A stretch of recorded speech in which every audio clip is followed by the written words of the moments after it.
ಗೋಪಿಶೆಟ್ಟಿಕೊಪ್ಪ 1836 ಮನೆಗಳು ನಾನಿದ್ದಂಥ ಸಂದರ್ಭದಲ್ಲಿ ಸ್ಯಾಂಕ್ಷನ್ ಮಾಡಿಸಿ ಟೆಂಡರ್ ಕರೆದು ಕೆಲಸ ಶುರು ಮಾಡೋಂಥ ಸಂದರ್ಭ. ಅವನು ಯಾರೋ ಕಾಂಟ್ರಾಕ್ಟರ್ ಕೆಲಸನೂ ಶುರು ಮಾಡಿದ. 500 ಮನೆಗಳಿಗೆ ಪೂರ್ಣ ಹಣ ಕಟ್ಟಿದ್ದಾರೆ. ಅಂದರೆ 80,000 ಕೆಲವರು, 50,000 ರೂಪಾಯಿ ಕೆಲವರು ಕಟ್ಟಾಗಿದೆ. ಅದರಲ್ಲಿ ಸುಮಾರು ಒಂದು 3 ಕೋಟಿ ರೂಪಾಯಿನಷ್ಟು ಮಾತ್ರ ಕೆಲಸ ಮಾಡಿದ್ರು. 1.5 ವರ್ಷದಿಂದ ಕೆಲಸ ಪೂರ ನಿಂತೋಗಿದೆ. ಗೋವಿಂದಾಪುರದಲ್ಲಿ ಗೋಪಿಶೆಟ್ಟಿಕೊಪ್ಪದಲ್ಲಿ ಏನು ಕೆಲಸ ನಡೀತಾ ಇಲ್ಲ. ಯಾರು ಕಾಂಟ್ರಾಕ್ಟರ್ ತೊಗೊಂಡಿದ್ನೋ ಅವನ ಮೆಷಿನರೀಸ್ ಏನಿದೆ ಎಲ್ಲದೂ ಹೊತ್ಕೊಂಡು ವಾಪಸ್ ಹೋಗಿದ್ದಾನೆ. ಅಂದರೆ ಆ 1836 ಮನೆಗಳು ನಮಗೆ ಸಿಗತ್ತೆ ಅಂತ ಬಡವ್ರದ್ದು ಅವ್ರ ಕಥೆ ಏನು? ಸಾಕಷ್ಟು ಹೋರಾಟಗಳು ನಾವು ಮಾಡಿದ್ವಿ. ಬರುತ್ತೆ ಅಂತ ಮೂಗಿ ತುಪ್ಪನೂ ಹಚ್ಚಿದ್ರು. ಆ ಬಡವ್ರಿಗೆ ಮನೆ ಇಲ್ಲ. ನಿಮಗೆ ಯೋಗ್ಯತೆ ಇದ್ದರೆ ಮನೆಗಳು ಕಟ್ಟಿ, ನಾವು ಅಯೋಗ್ಯರಿದ್ದೀವಿ, ಬಡವ್ರಿಗೆ ಮಾಡೋಕ್ಕಾಗೋದಿಲ್ಲ ಅಂತೇಳಿ ಬಡವ್ರ ದುಡ್ಡಾರೆ ವಾಪಸ್ ಕೊಡಿ. 1836 ಜನ, ಅದರಲ್ಲಿ 500 ಜನ ದುಡ್ಡು ಕಟ್ಕೊಂಡು ಕಾಯ್ತಾ ಇದ್ದಾರೆ. ಇನ್ನು ಉಳಿದವರು 5,000 8,000 ಕಟ್ಟಿದ್ದಾರೆ. ಅವ್ರದ್ದು ಏನೂ ಇಲ್ಲ. ಅದು ಈಗ ಕಾರ್ಪೊರೇಷನ್ ಕಂಟ್ರೋಲ್ಗೂ ಬರೋದಾಗೆ. ಆಶ್ರಯ ಸಮಿತಿ ಅಂತ ಅಂದ ತಕ್ಷಣ ಈ ರಾಜೀವ್ ಗಾಂಧಿ ಹೌಸಿಂಗ್ ಕಾರ್ಪೊರೇಷನ್ಗೆ ಹೋಗಿದೆ. ಅದು ಈ ಗೋಪಿಶೆಟ್ಟಿಕೊಪ್ಪದ್ದು. ರಾಜೀವ್ ಗಾಂಧಿ ಹೌಸಿಂಗ್ ಕಾರ್ಪೊರೇಷನಲ್ಲಿ ಅಪ್ಪ ಇಲ್ಲ, ಅಮ್ಮ ಇಲ್ಲ, ಯಾರಿಗೆ ಕೇಳಬೇಕು?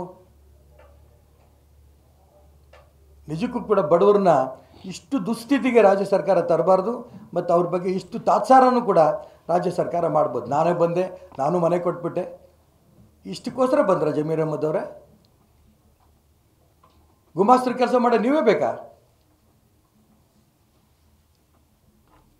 ಹಕ್ಕುಪತ್ರ ಕೊಟ್ಟು ಫೋಟೋ ತಕ್ಕೊಂಡು ಪೇಪರ್ನಲ್ಲಿ ಟಿ ವಿನಲ್ಲಿ ಭಾಳ ಕೆಲಸ ನಾವು ಮಾಡಿದ್ವಿ ಅಂತ ತೋರಿಸ್ಕೊಡೋಕ್ಕೋಸ್ಕರ ನೀವು ಬಂದ್ರಾ?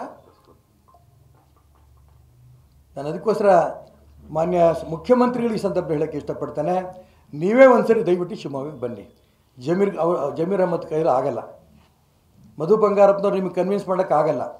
ಇಷ್ಟೊಂದು ಮನೆಗಳು ಉಳಿದಿರೋದು, ಈ 3,000 ಮನೇಲಿ ಉಳಿದಿರೋಂಥ ಮನೆಗಳು 1836 ಹೊಸದಾಗಿ ಕಟ್ಟಬೇಕಾದ ಮನೆಗಳು. ಯಾವ ಕಾಲಕ್ಕೆ ಕಟ್ತೀರಿ ಇನ್ನು ನೀವು? ದಯವಿಟ್ಟು ಬಡವ್ರ ಬಗ್ಗೆ ಅನ್ಯಾಯ ಮಾಡಬೇಡಿ, ಬಡವ್ರಿಗೆ ಮೋಸ ಮಾಡಬೇಡಿ. ಇಲ್ಲಿ ತನಕ ಮಾಡಿರೋಂಥ ದ್ರೋಹ ಸಾಕು. ಈ ಮೊದಲೇ 3,000ದಲ್ಲಿ ಏನು 1,272 ಮನೆ ಮಾತ್ರ ಮನೆಗಳು ಕೊಟ್ಟಿದ್ದೀರಿ. ಉಳಿದಂಥ 1,728 ಮನೆಗಳನ್ನು ತಕ್ಷಣ ಕಟ್ಟೋ ದಿಕ್ಕಿನಲ್ಲಿ ಪ್ರಯತ್ನ ನಡೆಸಬೇಕು. ಮತ್ತು 1836 ಗೋಪಿಶೆಟ್ಟಿಕೊಪ್ಪದಲ್ಲಿ ಏನು ಆಗಿದೆ ಅದನ್ನು ಮಾಡಬೇಕು ಅನ್ನೋಂಥ ಒತ್ತಾಯನ ಮಾಡ್ತೀನಿ. ಈಗೊಂದು ಹೋರಾಟ ಮಾಡ್ತೀವಿ ಅಂತಂದರೆ ಮಾಡ್ಕೊಳ್ಳಿ. ನೀವು ಬಡವ್ರು ಕಟ್ಕೊಂಡು ಹೋರಾಟ ಮಾಡಿದ್ರೆ ನಮಗೇನು ಸಂಬಂಧ?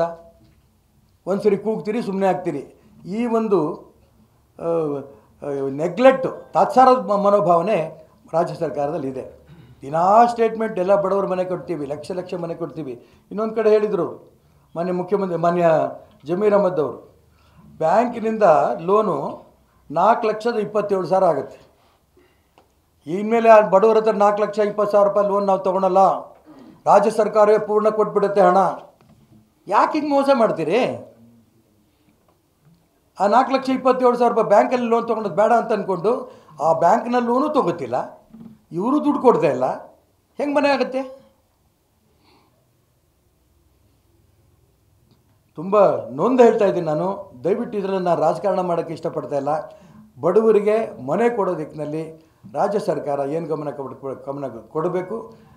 ಮತ್ತು ಜಮೀರ್ ಅಹ್ಮದ್ ಅವರು ಸುಮ್ಮನೆ ಬಂದೋಗಿದ್ದು, ನೀವು ಹೋಗಿದ್ದು ಬಂದಿದ್ದು ಪೆಟ್ರೋಲ್ ದುಡ್ಡು ನಿಮ್ಮ DA ದುಡ್ಡು ವ್ಯರ್ಥ ಆಯ್ತು ವಿನಃ ಆ ಬಡವರು ಒಂದು ಪೈಸಾನು ಕೂಡ ಲಾಭ ಆಗಲಿಲ್ಲ ನಿಮ್ಮಿಂದ. ಈ ದಿಕ್ಕಿನ ದಯವಿಟ್ಟು ಗಮನ ಕೊಡಬೇಕು ಅಂತೇಳಿ ರಾಜ್ಯದ ಮುಖ್ಯಮಂತ್ರಿಗಳಿಗೆ ನಾನು ಈ ಸಂದರ್ಭ ಒತ್ತಾಯ ಮಾಡೋಕ್ಕೆ ಇಷ್ಟಪಡ್ತೇನೆ.